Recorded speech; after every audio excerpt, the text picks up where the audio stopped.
Саламатсызбы, Исмаил Исакович? Саламатсызбы, рахмат. Мына биздин элибиздин, мамлекетибиздин ушул азыркы кезде аябай бир көйгөйлүү маселеси ошо Кыргыз-Тажик чек арасы болуп жатат. Ошонун ичинде 2009-жылы 275 метр боюнча коюлган протокол, андан кийин былтыр май айында коюлган номер 39 протокол. 2009-да Мадумаров кол койгон, былтыркыда Ташиев кол койгон. Ушул эки протоколдун айырмасы кандай? Эмнеде айырмаланат? Айданбек, мен тактоо киргизип коеюн сенин сурооңа да. Суроо кичине мындай некорректно болуп калды да, себеп дегенде Атахан Мадумаров протоколго жана кол койгон, ал башка да. Ал жерди бергиле, алгыла, же мындай бир нерсе кылгыла деп колду койгон эмес. Ал болгону биринчи протоколунда жанагы 275 метрди кайсы жерден бересиңер, ошону өзүңөр аныктап туруп, анан дипломаттык канал менен бизге маалыматты бергиле деген анын алдында өкмөттүн протоколу кол коюлган.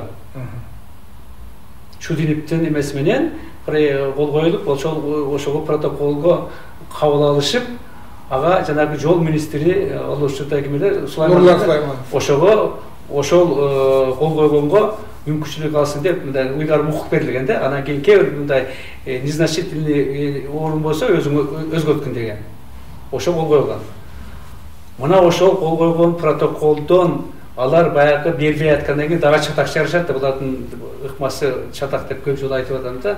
Чатак чыгарганда Атахан жанагы 12 мүчө менен комиссия түзүп, Бакиевдин буйругу менен өзү 13-чү болуп барат. Анын ичинде арасында Сулайманов мырза дагы бар. Баргандан кийин ошону жазып келишет. Ошол протоколдун негизиндеги өзүңөрдүн милдетиңерди бизге кандай тартипте бересиңер, кандай жерде ошону аныктагылагын деп гана кол койгон. Экинчи кийин барганда, экинчисинде ал жерде жазып атат.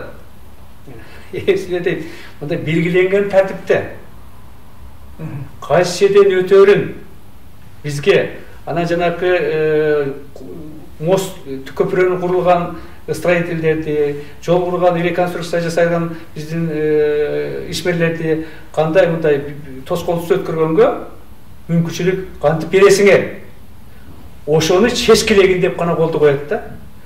Ай конкреттүү келсек, 2009-жылы кийин Оштогу Сулайманов кол койгон протокол жөнүндө айтыш керек. Ал туура, ал жанагы чоркуу аркылуу өткөн жолго 270 метрге деп кол койгон. Мен ошону окуп берейин. Ал жерде 4 көчө жөнүндө сөз жок да, эч кандай. 4 көчө каяктагы сөз? Мен ушуга өзүм түшүнбөй таң калам да, ким аны алып чыгып атат, эмне кылып атат? Вообще бир биз өзүбүздү жок кылып атабыз да. Же ошол министрлер, азыркы министр жүрбөйбү мына Ташиевдин жанында, Акылбек Жапаровдун жанында чакырып сураса болот да, ал айтып берди, анын эмеси колу бар да. Ал ошондо жазып атат.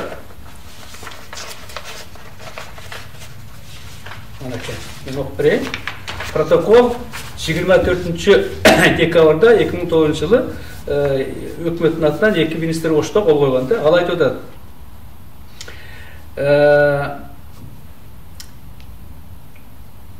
Жанагы сөз алмашылсын деп баягы биринчи мен аны кайталабай коеюн. Ошо сөздөрдү алмашуу боюнча жанагы негизги келишимге статьянын биринчи статьясына өзгөртүү киргизип атат да. Мынандай редакция менен айтылсын деп.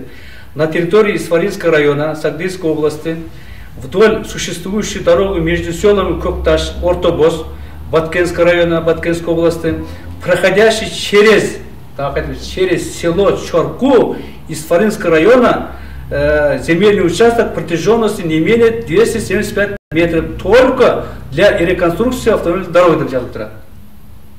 Шунтасыңарбы?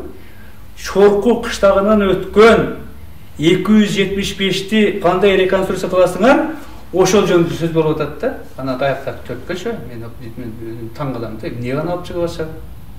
Мына ошондуктан мына тактоодо бул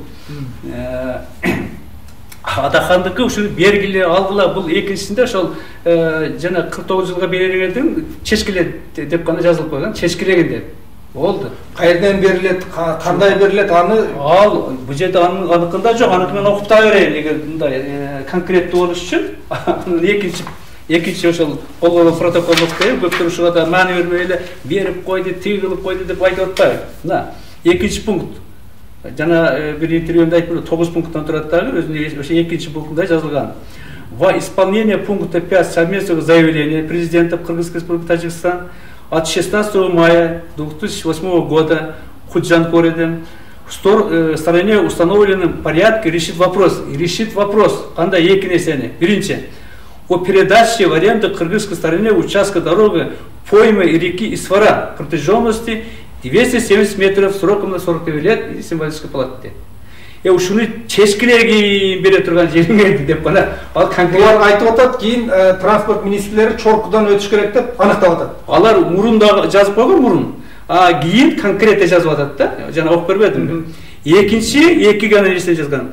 Ошол экинчи пункт менен ошол жана решит вопрос обеспечения беспрепятственного доступа персонала и техники, которые осуществляют строительство указанного участка автодороги. Болду.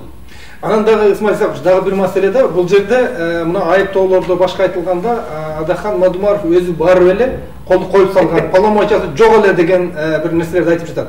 Чындыгында ушул протоколдун өзүндө окуганда, мына сиз да окуп жатасыз, президенттердин тапшырмасын аткаруу максатында деген дагы бир пункт турат да бул жерде. Жазылып турбайбы?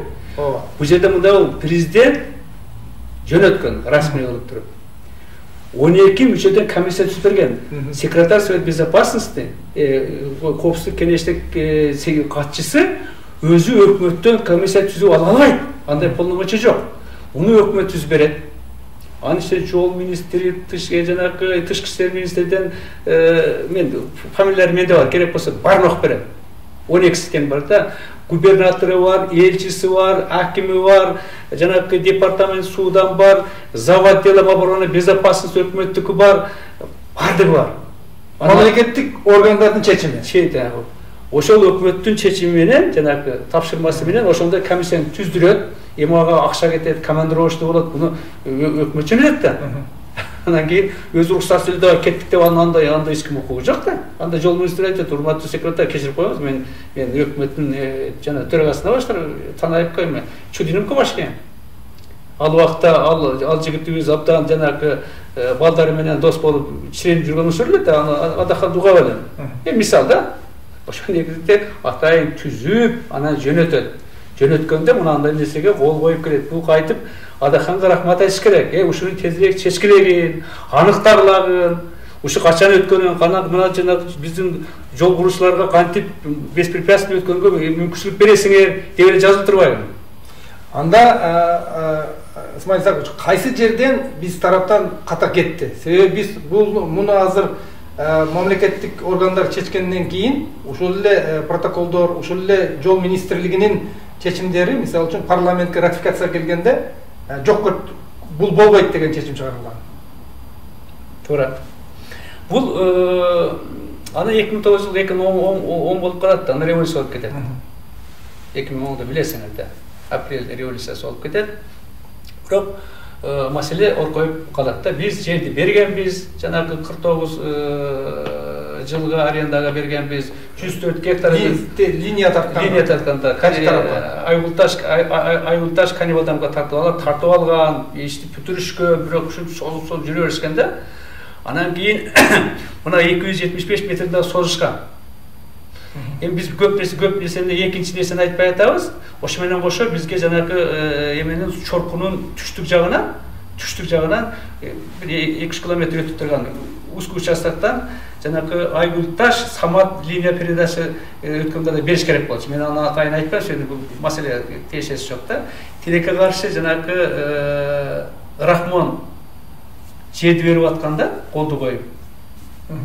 Ал 5 гектар бир гана жолдун курулушuna деп гана берип койгон. Ансыз биздикилер кийинки келишме 2009 жазып алган. Алар макул болуп жүрө, колду коюп жүрө беришкен да. Бирок бизге жок болгондо берген эмес. Биз кийин айлантырып жанагы кредит алып салып алганбыз да. Мына ошондо кээде белгилеп койсок болот, бирок эми ал жолго тиешеси жок да. Ошонун негизинде мен өзү түшүнбөйм, эмнеге бул маселени көтөрдү. Андан кийин революция болгондон кийин Атамбаев премьер-министр. Эми ал анын күнөөсү жок. Жол министри Исаков, менин фамилиям да Исаков. Анан ол келишимдерди аткарыш үчүн эки тарап ага чейин бул бир эки жолу кат жазган. Ушу акча бөлүп берсеңер жакшы болот эле. Алар болсо мындан тезирээк үй салып атабыз, дарактар өсүп калып тиги кылып атат деп эки жолу жазат бек, мен акча бергиле мен салганга деп. Бирок беришпейт. Анан кийин кырында чечим чыгарат дагы жогорку кеңешке ратификация жөнөтөт. Атамбаев колду коюп. Амага келет.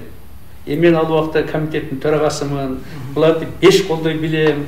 Мурунку ошо кол койгондордун ракип көрбөй туура эмес кылып койдуңуз деп айтып жүргөн адам.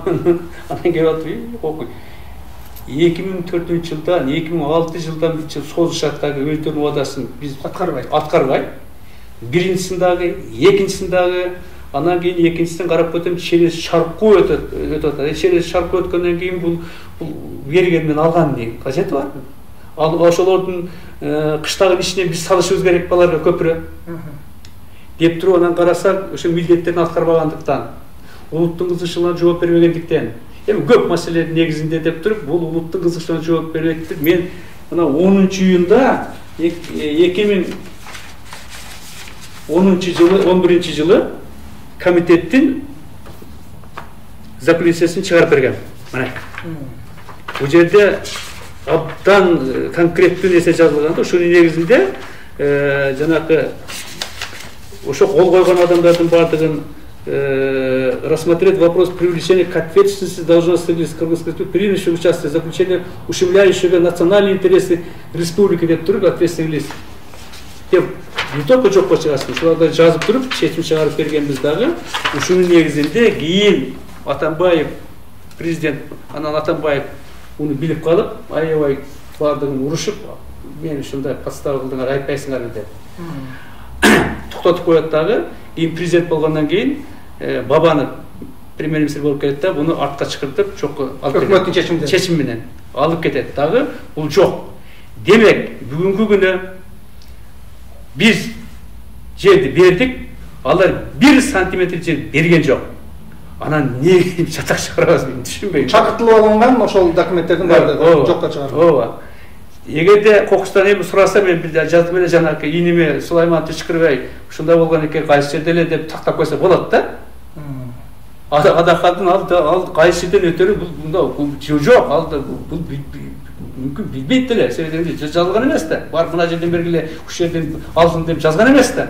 Аныктагыла деген. Аныктагыла. Ал болсо аныктагыла чечкиле деп эки гана нерсени жазса, эми ошону чыккынчылык кылдым дегендей деңгээлге алып ушундай көргөн вообще бул шермендешилик да, бул укуктук манкурттук деп